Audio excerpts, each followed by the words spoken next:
Hello everybody, Martin Larsen here together with Kristijonas from Kegel. Kristijonas, welcome to Sweden and Helsingborg. Great to be here. We are very happy to have you and today's a special day. Happy birthday as well. Thank you very much. Oh, you're catching up, you're getting close to me now. I still got a few more years to go. I think you're right there. You're quite some. I can see it on the lanes as well. We've been on the lanes for a lot today. I'll say one of the hardest things with running a tournament is testing patterns. You guys do it full time, and I'm very happy to have Kegel helping me because it's brutally hard to see and expect what the tournament field is going to do.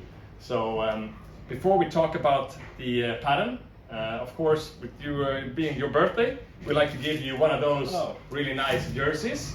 Awesome. And cool. yeah, I don't think anybody should leave Helsingborg without one of those beautiful balls. So you need to drill one of those as well. So next time you bowl a tournament and not push the button, I hope you win the tournament with that one. I'll certainly try, that's for sure. Thank you very much for all the presents. Well, it's our pleasure to have you here. Like I said, this is not only pushing the button. There's a lot of work behind it. We tried several patterns today. We finally decide on one.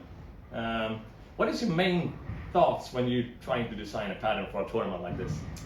Well, it always comes to the pattern being fair for many different styles, of course. You have to take into consideration, the bowling center, the lane surface, the field that's going to participate in a tournament. You have to really think about all those factors, and that's why it sometimes becomes pretty hard to determine the pattern.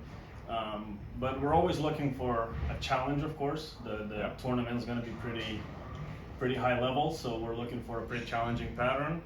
We want the players to make good shots. We want them to leave some spares and make them, actually. So hopefully we found the one. Yeah, I mean, we tried a lot, and I don't think, like I said, scoring pace is one thing, but what we really, both of us would like is all styles to have a chance. If anybody comes here and bowl great, they should have a chance.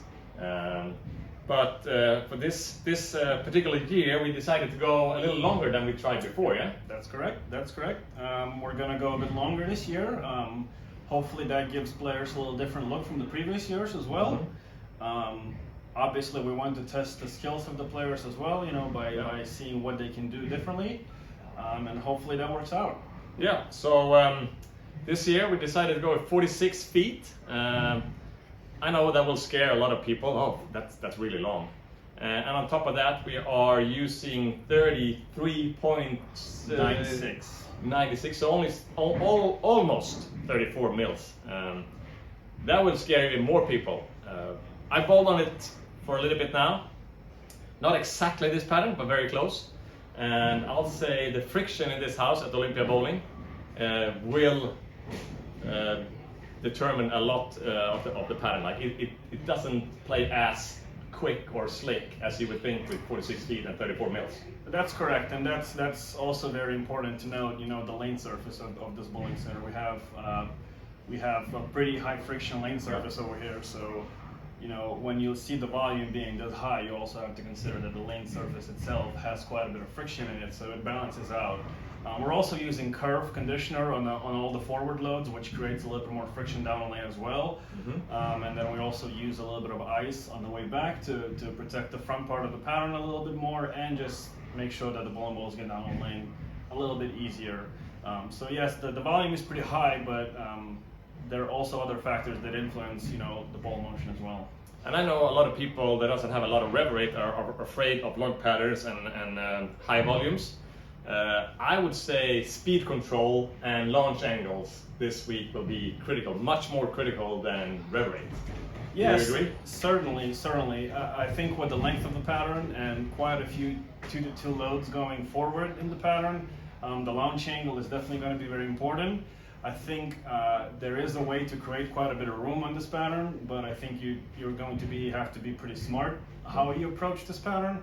I also think that the new rule of you bowling your first game and your last game on the same pair is going to be pretty important, because I think if you prepare the lane very well in your first game, I think there's a whole chance a very great chance to have some higher scores, you know, in the following games on the same pair. Yeah, that's cool that you mentioned that. I've been thinking about that for a while and haven't really dared to try. This year we're trying it. Everybody will bowl their last game on the pair they start.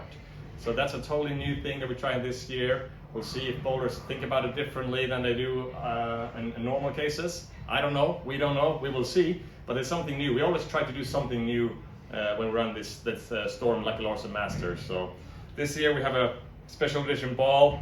We have our beautiful Costa Boda trophy.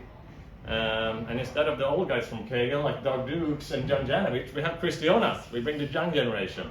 Yeah. So always something challenging, always something new over here. I'm really looking forward to see how the bowlers will attack this pattern and how it will play during the week. I know one thing for sure, it will be not exactly like the way I think, because every year I think one way and it turns out to be a little differently. So it's really hard, but it's very interesting, this thing with the different oil patterns. So if you want to see the oil pattern, go to luckylarsen.se or our social media channels, and you can study to become the winner of this beautiful trophy. Go practice and get lucky. See you soon. Good luck, everyone.